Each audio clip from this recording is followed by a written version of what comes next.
श्री शिवाय नमस्तुभ्यम। आप सभी के घर पर त्रिवेणी संगम की मिट्टी और जल आ चुका है, तो शिवरात्रि के दिन आपको यह प्रयोग करना है। पार्थिव शिवलिंग पूजन के साथ ही यह प्रयोग कीजिएगा। फिर देखिए कैसे रोग कर्ज दुख दरिद्रता का अंत होगा, परिवार में खुशियां और बरकत बनी रहेगी। 144 साल बाद यह दिन आया है और यह जो है कुंभ मेले का आखिरी दिन भी है, जो कि अपने आप में चमत्कार है। आपको घर पर ही रहकर यह कार्य करना है, जिससे कि जीवन में जो दुविधा चल रही है, शारीरिक मानसिक आर्थिक रूप से आप परेशान हैं, उन परेशानियों का निदान भी होगा। गुरुजी के साथ ऑनलाइन पूजा कर रहे हैं तो अत्यधिक शुभ रहेगा। कुबेरेश्वर धाम में गुरुजी पूजन करते हैं और श्रेष्ठ स्वरूप में आप सभी इसका आनंद टीवी के माध्यम से उठाते हैं। आप सभी जानते होंगे, हर साल मैं आपको बतलाती हूँ, यह चीज़ें कोई मनगढ़ंत या जो है कहीं सुनी नहीं है। रुद्राक्ष वितरण हो रहा है कुबेरेश्वर धाम में और सीता रसोई चल रही है, माँ अन्नपूर्णा रसोई चल रही है। भव्य रुद्राक्ष वितरण हो रहा है, जो कि चमत्कार स्वरूप में है। 144 साल बाद यह श्रेष्ठ दिन आया है जब कुंभ का मेला इस स्वरूप में लगा है और यह अंतिम दिन है। आपके घर पर मिट्टी आ चुकी है, जल आ चुका है, तो आपको यह दिव्य प्रयोग करना है। पूरा वीडियो बहुत खास रहेगा, सुंदर श्रेष्ठ रहेगा, अंत तक बने रहिएगा। बुधवार का दिन है, हरे रंग के कपड़ों का चयन करें और हर हर शंभु नमामि शंभु जय गंगा मैया करते हुए अपने दिन की शुरुआत करें। पार्थिव शिवलिंग पूजा करते हैं तो त्रिवेणी संगम की एक चुटकी मिट्टी उसमें जरूर मिलाइएगा, ठीक है। ध्यान से सुनिएगा मैं क्या कहने जा रही हूँ। पवित्र नदियों के आसपास की जो रज होती है ना, वह पावन होती है, पवित्र होती है। उसका एक भी जो है चुटकी अगर आप शिवलिंग स्वरूप पूजन में विधान में लेते हैं तो यह भाग्य बदल देती है। तो आप त्रिवेणी संगम की मिट्टी लाए हैं और अपने घर के गमले में या गुरुजी के साथ या स्वयं से अपने घर में पुत्र प्राप्ति के लिए, विवाह के तहत, रोग कर्ज मुक्ति के तहत अगर आप पार्थिव शिवलिंग बना रहे हैं तो एक चुटकी या उससे ज़्यादा आप त्रिवेणी संगम की मिट्टी का उसमें प्रयोग किया जाएगा। आप वेद शास्त्रों में आपने सुना होगा, जब आपके घर पर यज्ञ हवन होते हैं, वेदशाला बनती है, यज्ञ हवन की जो धुनी होती है वह बनती है, या पवित्र नदी की जो मिट्टी होती है वह त्रिवेणी संगम की तो अपने आप में चमत्कारी है।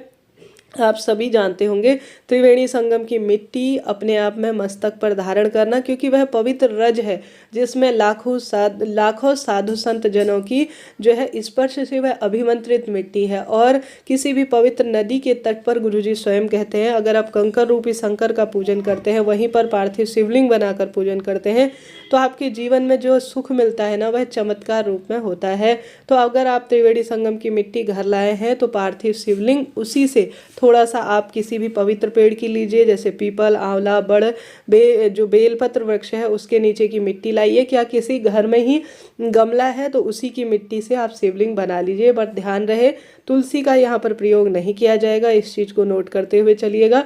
उसमें जो त्रिवेणी संगम की एक जो मिट्टी है, रज है, उसे भी जरूर मिलाइएगा। अब आप सभी पार्थिव शिवलिंग पूजन करने जा रहे हैं या घर पर ही शिवलिंग का पूजन आपने किया है, तो शिवलिंग जो है पूजन करेंगे या आप त्रिवेणी संगम की मिट्टी से शिवलिंग बनाएंगे छोटा सा, तो उसमें भी आपको गंगा जल मिलाना है। गुरुजी की कथा आपने सुनी होगी, उनकी बात पूरी जानी होगी। तो गुरुजी कहते हैं त्रिवेणी संगम का जल या गंगा जल अपने आप में पावन है, पवित्र है। अगर आप पार्थिव शिवलिंग पूजन करें तो उसकी मिट्टी में जरूर से मिलाएं। अगर मंदिर आसपास है या घर का मंदिर है तो अपने जल के लोटे में त्रिवेणी संगम का जल आपको जरूर से डालना है। अब आप सभी को नहाने के पानी में हर हर गंगे नमः शिवाय ओम मंत्र का जाप करते हुए जो है नहाने के पानी में भी त्रिवेणी संगम के जल को, स्नान के पानी में मैं कुंभ नदी में आज अंतिम स्वरूप में त्रिवेणी संगम के जल का स्नान कर रही हूँ, ऐसी प्रार्थना करते हुए नहाने के पानी में भी इसे मिलाना जरूर है। ऐसी मान्यता है, जो भी भक्त त्रिवेणी संगम के जल से अपने घर पर स्नान करता है, वह त्रिवेणी संगम में अंतिम स्नान का जो है कुंभ मेले का जो अमृत स्नान है उसका पुण्य फल प्राप्त कर लेता है। नहाने के पानी में अपने बच्चे, बड़े, घर के सभी सदस्यों को इससे स्नान कराएं और अनुभूति स्वयं ही सिद्ध रूप में आप पा लेंगे। साथ ही शिवलिंग का आप स्नान करा रहे हैं, अभिषेक करा रहे हैं, तो उस जल के लोटे में भी डालें। एक बूंद पर्याप्त रहता है एक लोटे जल को अभिमंत्रित करने के लिए। मिट्टी का मैंने आपको बता ही दिया, मस्तक पर इसे धारण करें पावन पवित्र दिन में। और साथ ही जो पार्थिव शिवलिंग बना रहे हैं उसमें भी एक चुटकी आप त्रिवेणी संगम की रज को जरूर से मिलाइएगा। यह कार्य आपको करना है। उसके बाद आप सभी को पार्थिव शिवलिंग बना लेना है अपने घर पर विधि विधान से। 1 लोटा जल आपको ले लेना है। आप सभी को इस दिन ध्यान रखना है, सुहागिन महिला लाल पीले ही कपड़े या हरे रंग के कपड़े पहने, अच्छी तरह से सुंदर सुसज्जित हो जाए। पुरुष जन भी अपनी शिखा को बांध ले, चोटी को बांध कर हर हर गंगे नमामि गंगे का स्मरण करते हुए मस्तक पर त्रिपुंड बनाए चंदन का। उसके बाद आप सभी को क्या करना है कि एक बेलपत्र अपनी प्लेट में रखना है। सबसे पहले जो आपने विशेष त्रिवेणी संगम का जो मिट्टी का आपने पार्थिव शिवलिंग बनाया है, उसे सबसे पहले बेलपत्र के ऊपर जो लिंगनुमा आकृति होती है उसे स्थापित करना होता है।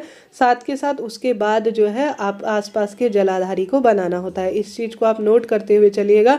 हमेशा बेलपत्र रखी जाती है जब पार्थिव शिवलिंग बनाया जाता है, और उसके ऊपर जो है आसपास की जो जलाधारी होती है वह बनाई जाती है। कहीं आप यह जो है बनाने में गलती ना करें, इस चीज़ को आप नोट करते हुए चलिएगा।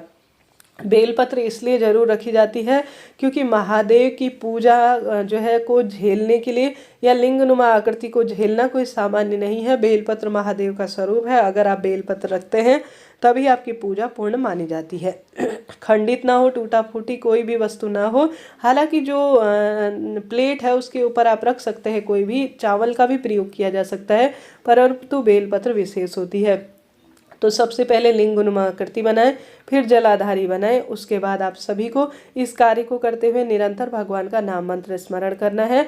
अशुद्ध स्थानों की मिट्टी ना लें, सुबह नहा धोकर ही मिट्टी लाकर आप सभी पूजा करें। घर में जो आपने गंगा जल मिश्रित जल है उसे उसमें छिड़काव करना है, अर्थात जब आप पार्थिव शिवलिंग बनाएंगे तो उसमें गंगा जल अर्थात त्रिवेणी संगम का जल ही लीजिएगा। इस बात का आप ध्यान रखिएगा। इस कार्य को करते हुए जब आप पार्थिव शिवलिंग बनाएंगे तो पूर्व या उत्तर दिशा की ओर ही आपका मुख होना चाहिए। 1-1.5 घंटे पहले आप पार्थिव शिवलिंग बनाकर अपने आसपास रख लीजिएगा ताकि वह थोड़ा सा उसमें जो जल है वह सूख जाए और आपको संपूर्ण पूजा का फल मिले। इसके साथ ही इस बात का ध्यान रखें, घर के सदस्य सभी को पार्थिव शिवलिंग नहीं बनाना है। सिर्फ घर का एक सदस्य पार्थिव शिवलिंग बना ले, उसी का पूरा परिवार पूजन करेगा। इस बात को नोट करते हुए चलिएगा।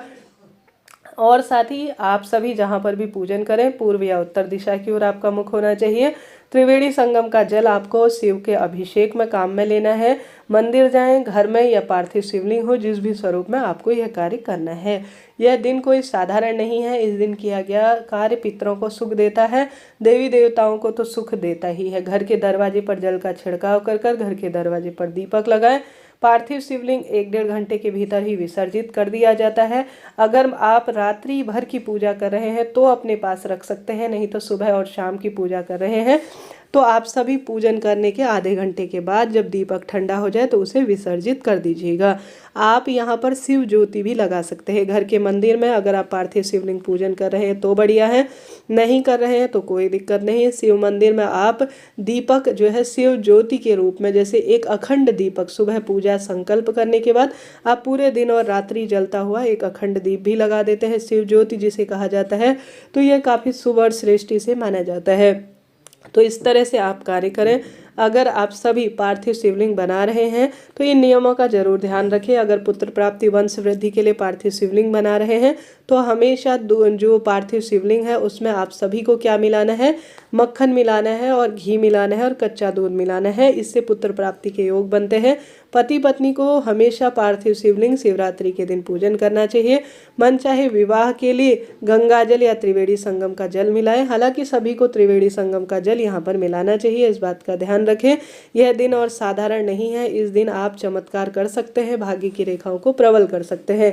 इस दिन आप सभी को शिव मंदिर की चौखट पर दीपक लगाना है, घर के दरवाजे पर दीपक लगाना है, बेलपत्र पेड़ के नीचे दीपक लगाना है। इस दिन आप सभी बेर शिवलिंग पर, पार्थिव शिवलिंग पर जरूर चढ़ाएं या मंदिर में जरूर चढ़ाएं। 7 बेर वाला उपाय भी कर सकते हैं जो कि इससे पहले मैंने वीडियो में दे दिया है। सामग्री भी मैंने प्रसारित कर दी है, आप जरूर से देखिएगा। पार्थिव शिवलिंग पूजा सबसे सरल मानी जाती है, यह कोई कठिन पूजा नहीं है। सबसे पहले शिवलिंग पर कच्चा दूध चढ़ाएं, सबसे पहले आप जल चढ़ाएं। यह गलती ना करें, मैं बोलने में गलती कर रही हूँ, आप करने में ना करें। आप सभी को त्रिवेणी संगम का जल, जो जल आपने जो है बर्तन में रखा है, सबसे पहले उसे आप सभी शिवलिंग पर चढ़ाएं। कच्चा दूध तांबे के बर्तन में न रखें, इस बात का ध्यान रखें। दूध, दही, घी, शक्कर यह स्टील के बर्तनों में या कागज इत्यादि में रखें। कागज़ का पत्तल आता है उसमें आप प्लास्टिक अवॉइड करें, इस बात का ध्यान रखें। सबसे पहले त्रिवेणी संगम का जल शिवलिंग पर चढ़ाएं, जो पार्थिव शिवलिंग है या घर का है उसमें चढ़ाएं। उसके बाद आप सभी कोशिश करें कि आप जो है पहले जो जल है वह चढ़ाएं, फिर पंचामृत चढ़ाएं, दूध दही घी शक्कर, फिर शुद्ध जल चढ़ाएं। यह जो है पूजा की प्रक्रिया होती है। उसके बाद आप एक दीपक लगाएं ताकि आपकी पूजा परिपूर्ण हो। दीप देवता हमारी पूजा के साक्षी होते हैं। फिर अपने मस्तक पर त्रिपुंड लगाकर महादेव को त्रिपुंड लगाएं, माँ गौरी को रोली चंदन मोती सिंदूर समर्पित करें, महादेव को अष्टगंध अबीर गुलाल समर्पित करें और साथ ही बेलपत्र, आंख, धतूरा सभी चीज़ें एक एक करके, काले तिल, गेहूं के दाने, जौ, चावल और काली मिर्च, लौंग, यह सभी चीज़ें समर्पित करें। बेलपत्र की माला समर्पित करें, भस्म धारण कराएं महादेव को। इस तरह से यह साधारण सरल सी पूजा, परंतु सबसे विशेष पूजा आप करें। एक अंत में दीपक लगाकर, भगवान को भोग लगाकर, जल का लोटा रखकर, माता को सुहाग सामग्री चढ़ाकर, गौरी मैया को आप सभी मंदिर में भी इसी तरह पूजा करें, घर पर भी कर सकते हैं, गठबंधन कर सकते हैं, यह भी श्रेष्ठ माना जाता है। दीपक लगाकर दूसरा दीपक, पहला एक दीपक शुरू में लगाना है ताकि दीप देवता हमारी पूजा के साक्षी रहें। अंत में आप सभी को जो है एक दीपक लगाकर भगवान की आरती कर लेनी है। इस तरह से पार्थिव शिवलिंग पूजन का यह विधान है। बाद में 1-1.5 घंटे के भीतर ही किसी पवित्र नदी या किसी भी पवित्र गमले में आप सभी को इसे विसर्जित कर देना चाहिए। शिवरात्रि पूजा में किया गया यह सरल सा कार्य आपके भाग्य बदल देगा। कई वर्षों के बाद यह मौका मिला है तो इस दिन को छोड़िएगा नहीं। पार्थिव शिवलिंग पूजा कोई साधारण पूजा नहीं है। भगवान श्री कृष्ण ने स्वयं यह पूजा की थी, माता गौरा ने स्वयं यह पूजा की थी, माता सीता ने यह पूजा की थी, श्री रामचंद्र जी ने यह पूजा की थी। आपको कुछ भी परेशान होने की जरूरत नहीं। गुरुजी करते हैं तो अति उत्तम है, गुरुजी नहीं भी कर पाते हैं तो आप अपने तरीके से सुबह या शाम प्रदोष काल में, प्रदोष काल सूर्य अस्त से 45 मिनट पहले और सूर्य अस्त से 45 मिनट बाद का समय है। शिवरात्रि पूजा का यह सबसे अच्छा समय है। हालांकि मध्य रात्रि में पूजन करने का विधान है, वह भी आप कर सकते हैं। गुरुजी द्वारा इस दिन बताए गए कई उपाय हैं जिसमें गुरुजी बताते हैं घर में कलह कलेश की स्थिति है, विवाह की दिक्कत है, संतान प्राप्ति की दिक्कत है, बच्चे चिड़चिड़ और रोगी प्रवृत्ति के हो गए हैं तो 7 आपको बेर लेने हैं। बेर बाजार में आसानी से मिल जाते हैं। 7 बेर बाजार से लीजिए, व्यक्ति के ऊपर से उतारा कर लीजिए और शिवलिंग पर समर्पित कर कर आ जाइए। इससे भी रोग कष्ट संकट पीड़ा से मुक्ति मिलती है। घर पर शिवलिंग है तो वहाँ भी कर सकते हैं। 7 बेर लेकर शिवलिंग पर समर्पित करने का प्रयत्न करें। कैसी भी दुख दरिद्रता चल रही हो, कैसा भी कष्ट संकट पीड़ा चल रही हो, उसका निदान होगा। त्रिवेणी संगम का जल या मिट्टी अपने घर के सदस्यों के मस्तक पर लगाकर, जिन्हें त्रिवेणी संगम जो जाने का मौका नहीं प्राप्त कर पाए हैं उन्हें भी आप दान में थोड़ा सा दीजिएगा जरूर। त्रिवेणी संगम के जल, मिट्टी, सुहाग सामग्री दान करने से भाग्य बदल जाते हैं। शिव मंदिर की साफ सफाई करें। शिवलिंग पर भूलकर भी रोली, चंदन, अबीर, गुलाल यह सभी चीजें समर्पित करें, परंतु रोली, शंख, जो टूटी फूटी बेलपत्र और जो है इन वस्तुओं को कभी समर्पित ना करें। तुलसी हो गई, हल्दी हो गई, मेहंदी हो गई। हल्दी समर्पित कर सकते हैं, मेहंदी समर्पित ना करें, सिंदूर समर्पित ना करें। इस चीज़ का आप ध्यान रखें, तभी आपका व्रत उपवास सफल होगा। यह व्रत कोई साधारण नहीं है, दिन रात किया जाने वाला यह व्रत दूसरे दिन व्रत खोला जाता है। व्रत को कब करें, कैसे खोला जाता है, मैंने अपने दूसरे चैनल में प्रसारित कर दिया है। आप उस वीडियो को जरूर देखिएगा। कम्युनिटी में भी उसका मैंने स्क्रीनशॉट लगाया हुआ है, आप वहां से जाकर इस श्रेष्ठ वीडियो को देख सकते हैं। शिवरात्रि पूजा साल भर की सबसे बड़ी पूजा मानी जाती है। 4 पहर पूजा का इस दिन विधान है। आपसे 4 पहर पूजा होते हैं तो अच्छी बात है, नहीं तो सुबह शाम भी पूजा कर लेंगे तो भी यह पर्याप्त परम अनुभूति देने वाले व्रत के रूप में जाना जाएगा। भांग के जो दाने हैं या भांग की पत्ती है उसे शिवलिंग पर चढ़ाएं। आंख धतूरा से महादेव का श्रृंगार करें। बेलपत्र शिवलिंग पर चढ़ाएं। बेलपत्र की माला शिवलिंग पर चढ़ाएं। देखिए कैसे न कैसे किसी न किसी स्वरूप में महादेव जो परीक्षा ले रहे हैं दुर्भाग्य दूर होने की, वह आपके निश्चित रूप से दूर होगी। कष्ट संकट पीड़ा का निदान होगा। बरकत खुशियां परिवार में बनी रहेंगी। शिवरात्रि का व्रत करने से कैसा भी दुर्भाग्य हो वह दूर होता है। सौभाग्य में अद्भुत वृद्धि होती है। तो बेलपत्र वृक्ष का पूजन करें, कच्चा दूध चढ़ाएं, दीपक लगाएं। शाम के समय भी घर के दरवाजे पर दीप लगाएं। रात्रि को या दिन भर में आप शिवलिंग पर 108 गेहूं के दाने चढ़ाते हैं, 1 मुट्ठी गेहूं चढ़ाते हैं तो आपके घर में बरकत होती है, पुत्र प्राप्ति के योग बनते हैं। अगर आपके संतान की कोई दिक्कत है तो गेहूं इस दिन जरूर से शिवलिंग पर चढ़ाएं। हालांकि गुरुजी प्रदीप मिश्रा जी का गेहूं से संबंधित कई उपाय हैं जिसमें गुरुजी 7 गेहूं की बाली का बात करते हैं। गुरुजी कहते हैं अपने घर के सभी सदस्यों का नाम गोत्र बोलकर, अगर पार्थिव शिवलिंग हो या महादेव का मंदिर हो, 7 गेहूं की बाली घर में घुमाकर घर के सभी सदस्यों का नाम गोत्र बोलकर अगर आप शिवलिंग पर चढ़ा देते हैं तो 7 गेहूं की बाली शिवलिंग पर चढ़ा देने मात्र से कैसा भी दुष्प्रभाव हो रहा हो, कितनी भी विकट समस्या परिवार को तंग कर रही हो, उसका निदान होता है, बरकत होती है और खुशियां चमत्कारी रूप से देखी जाती है। तो शिवरात्रि के दिन इन कार्यों को करें और भाग्य की रेखाओं को प्रबल करें। इस तरह से त्रिवेणी संगम के जल और मिट्टी का आपको प्रयोग करना है और अपने भाग्य की रेखाओं को प्रबल करना है। घर के जो सदस्य हैं सभी को अपने मन की कामना कहते हुए आपको शिवरात्रि व्रत करना है। पार्थिव शिवलिंग पूजा कोई कठिन नहीं है, 5-10 मिनट में पार्थिव शिवलिंग पूजा हो जाती है। मिट्टी के शिवलिंग आप बेलपत्र वृक्ष के नीचे भी कर सकते हैं शिवलिंग स्वरूप में। आप जो है पीपल वृक्ष के नीचे भी पार्थिव शिवलिंग पूजा कर सकते हैं। आंवला बड़ पीपल वृक्ष के नीचे भी आप कर सकते हैं। घर पर भी पार्थिव शिवलिंग बनाकर भी पूजन कर सकते हैं।